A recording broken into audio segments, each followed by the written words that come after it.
Bilan sans filtre, les 5 leçons puissantes de mon année 2023.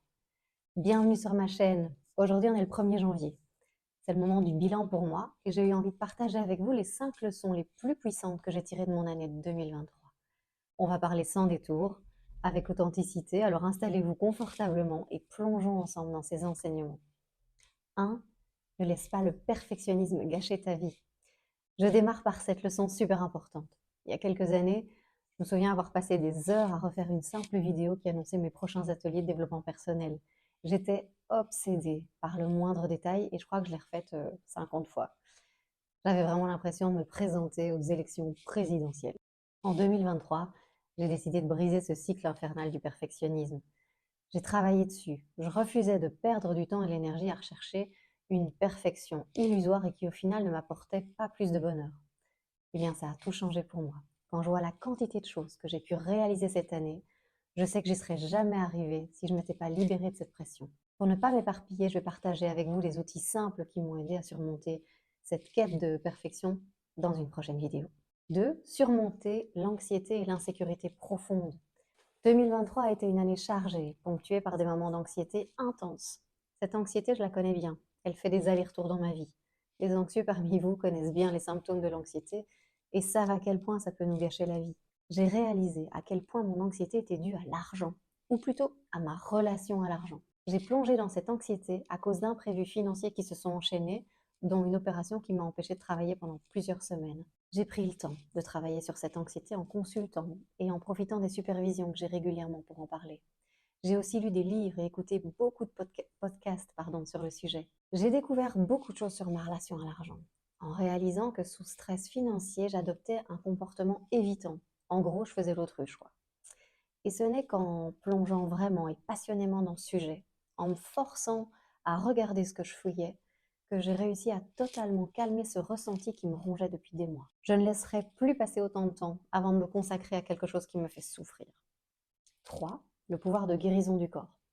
Mon corps a été mis à l'épreuve cette année avec une opération délicate en mars. Avec des antécédents médicaux plutôt atypiques, je suis née le ventre ouvert en Afrique avec un pronostic vital de 1 chance sur 100. La prudence était donc de mise.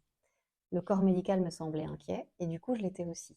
J'ai choisi d'utiliser une approche holistique pour soutenir ma guérison. Jeûne, puis alimentation vivante, méditation, respiration, yoga, lecture inspirante et surtout m'entourer de l'amour de mes proches.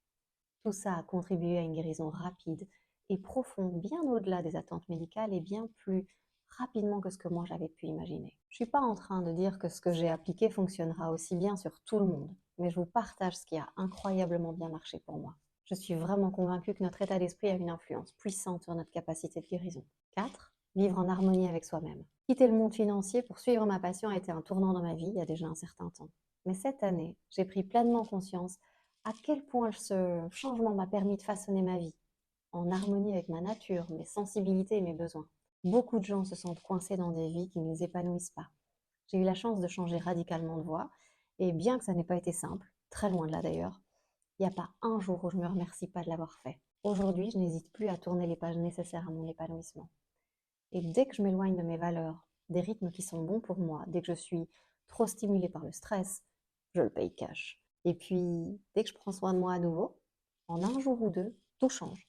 Je suis de meilleure humeur, j'ai plus d'énergie, je suis plus créative, j'ai envie de bouger. Il y aura encore des moments où je ferai des mauvais choix pour moi, où je me saboterai en mangeant mal, en dormant trop tard, en courant comme une poule sans tête, ou en me laissant prendre dans ce rythme fou dans lequel nos vies actuelles nous attirent.